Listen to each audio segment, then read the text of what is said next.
एक मौका, एक मंच, मंच पर बैठे हुए बहुत सारे चीर परिचित चेहरे और उनमें से एक चेहरा राहुल गांधी के एक असली सेनापति का, लेकिन साथ ही साथ इस देश के सबसे तेज इदारे के, मीडिया इदारे के एक संपादक भी वहां मौजूद थे। उन्होंने कुछ ऐसी बातें कही और उसके बाद राहुल गांधी के उस सेनापति ने पलटकर जो जवाब दिया, निश्चित तौर पर गोदी मीडिया की लंका लगा दी। उस गोदी मीडिया की जो लगातार विपक्ष के खिलाफ एजेंडे चलाने की पुरजोर कोशिश करता है। कोशिश क्या करता है, पूरे दिन चला ही रहा होता है। कौन है वो 12 लोग जो एक कॉन्फ्रेंस कॉल से हर सुबह जुड़ जाते हैं?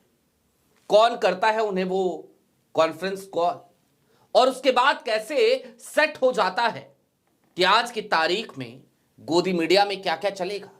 ये सारी बातें राहुल गांधी के उस सेनापति ने मात्र 237 सेकंड में खोल दी। 3 मिनट 57 सेकंड में। सारी बातें जरा विस्तार से। नमस्कार, मैं स्वप्निल और आप मुद्दा देख रहे हैं। दोस्तों, आगे बढ़े उससे पहले वही छोटी सी अपील। मुद्दा इन दिनों एक गंभीर आर्थिक संकट से जूझ रहा है। एक तरफ हमारे मेन बैंक अकाउंट फ्रीज चल रहे हैं, तो दूसरी तरफ हमारे 2.5 साल पुराने चैनल को हमसे लंबे समय तक छीन कर रखा गया था। ऐसे में डे टू डे ऑपरेशंस में मुद्दा को काफी मुश्किलों का सामना करना पड़ता है। लिहाजा आपसे गुजारिश है, यदि आप चाहें तो स्क्रीन पर दिख रहे QR कोड या फिर के नीचे दिख रहे UPI नंबर के जरिए हमारी छोटी छोटी मदद जरूर कीजिएगा। अब आगे बढ़ते हैं। इस देश में लोकतंत्र में, दुनिया के सबसे बड़े लोकतंत्र में आज की तारीख में जो चौथा खंभा है वो दरक चुका है। यह बात कहने में किसी को कभी कहीं कोई गुरेज नहीं होती। बात इतर है कि हमारा पेशा है, लिहाजा हमें तकलीफ भी होती है, और जब हम अपने ही बिरादरी के लोगों को गोदी मीडिया कहते हैं तो दर्द होता है। लेकिन जो हकीकत है, जो हकायक है, उसे स्वीकार तो करना पड़ेगा। अब हुआ ये कि राजदीप सरदेसाई इस देश के एक नामचीन पत्रकार हैं, आप सब जानते हैं, टीवी टुडे ग्रुप के संपादक हैं। वो एक कार्यक्रम में थे और उनके साथ ही साथ उनके बगल में थे राहुल गांधी के बेहद भरोसेमंद पवन खेरा। सबने बोल लिया था, सतीश झा हो, पूर्णिमा जोशी हो, राजदीप सरदेसाई हो, सबकी बारी खत्म हो चुकी थी। अंतिम मौका था पवन खेरा के बोलने का। पवन खेरा ने बोला, मात्र 237 सेकंड तक ही बोला, यानी कि 3 मिनट 37 सेकंड तक बोला। और इस 3 मिनट 37 सेकंड में उन्होंने क्या क्या खुलासे कर दिए।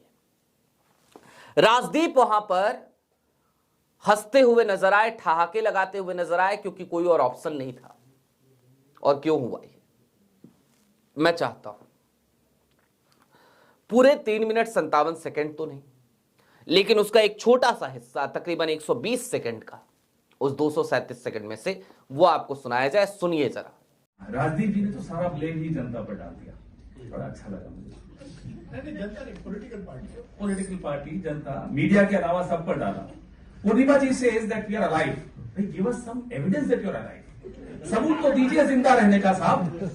अपना डर तो जिंदा रखिए, आपका तो डर भी मर चुका है, तो आप कहां जिंदा है? हमें तो नहीं दिखते आप जिंदा, माफ कीजिएगा। Whether you died out of unemployment or you committed suicide, I don't know, but you are dead. It's a fact. Please face it. And we are grieving the death of media here.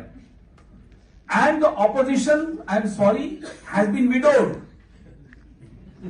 हम तो वैधव्य झेल रहे हैं। आप बैठी हैं तो हिंदी भी थोड़ा बोल दूं। बिना मीडिया के ऑपोजिशन की हालत जो होती है वो अब हो रही है, आपको दिख रहा। चलिए भूल जाइए ऑपोजिशन को, forget us. Think of the democracy, think of your future, think of the generations which are yet to come. We have destroyed everything. And I'm sorry, you cannot exonerate yourself, Rajdeep. Not Rajdeep per se, but the media. आप सुबह से शाम तक एक माहौल बनाते हैं और सारे हमले विपक्ष पर करते हैं। फिर कहते हैं देखो देखो विपक्ष मर गया। अरे मारा तो आप ही ने है, हमको आप कवरेज नहीं देते। मैं रोज कुछ ना कुछ बोलने की आदत है तो बोलता रहता हूं। ये कहते हैं बीस्ट इन द जंगल। भाई the only beast in the jungle for the last 11 years has been a हिरन, whatever his name is. तो एक मायावी हिरन घूम रहा है साहब प्राइम मिनिस्टर ऑफिस। वो इन सबको, सुबह मैंने सुना एक कॉन्फ्रेंस कॉल होती है, उसमें 12 लोग हैं, राजदीप उनमें नहीं है। तो 12 लोगों की एक कॉन्फ्रेंस कॉल में ये मायावी हिरन इंस्ट्रक्शंस देते हैं। ये रोज सुबह होता है। तो आप please also face the elephant और द हिरन इन द रूम। सुना आपने, पवन खेरा ने सीधे तौर पे कहा कि आज की तारीख में विपक्ष, अपोजिशन, वो विधवा हो चला है। लेकिन इसे विधवा बनाया किसने है? पवन खेरा यही नहीं रुके, उन्होंने कहा कि मीडिया के मर जाने पर जो स्थिति होती है वो आज की तारीख में अपोजिशन की है।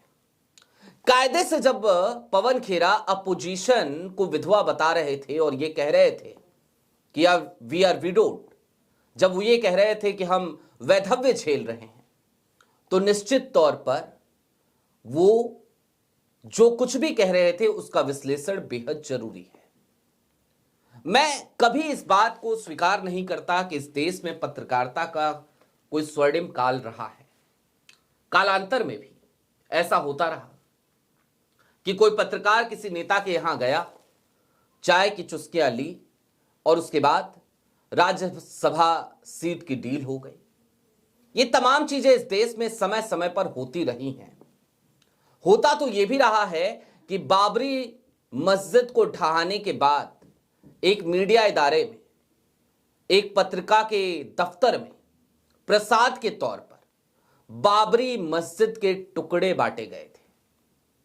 इसका भी अभी हालिया दिनों में खुलासा हुआ। यह सब होता रहा है समय समय पर। तो इस बात के मुगालते में रहने की मुझे कोई आदत नहीं कि कोई स्वर्णिम काल रहा होगा जब बहुत अच्छी पत्रकारिता चल रही होगी। लेकिन आज की तारीख का जो गर्त काल है, उस गर्त काल पे नजरें बंद करके या आंखें फेर करके कोई फायदा तो है नहीं। जो सच्चाई है उसे स्वीकार तो करना पड़ेगा। राजदीप सरदेसाई इसी कार्यक्रम के दौरान लगातार एक बात पर जोर देते रहे।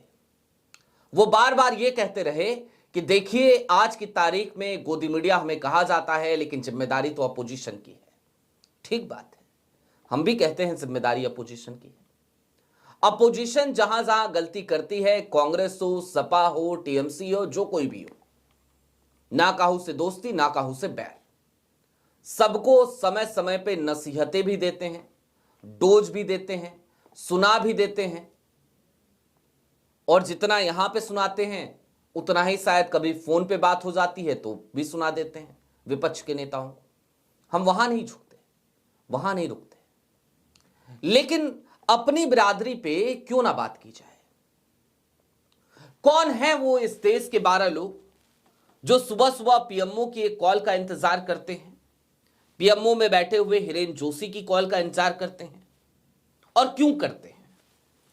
इस देश में हेडलाइंस क्या इस बात से तय होंगी कि आज जोशी साहब क्या चाह रहे हैं?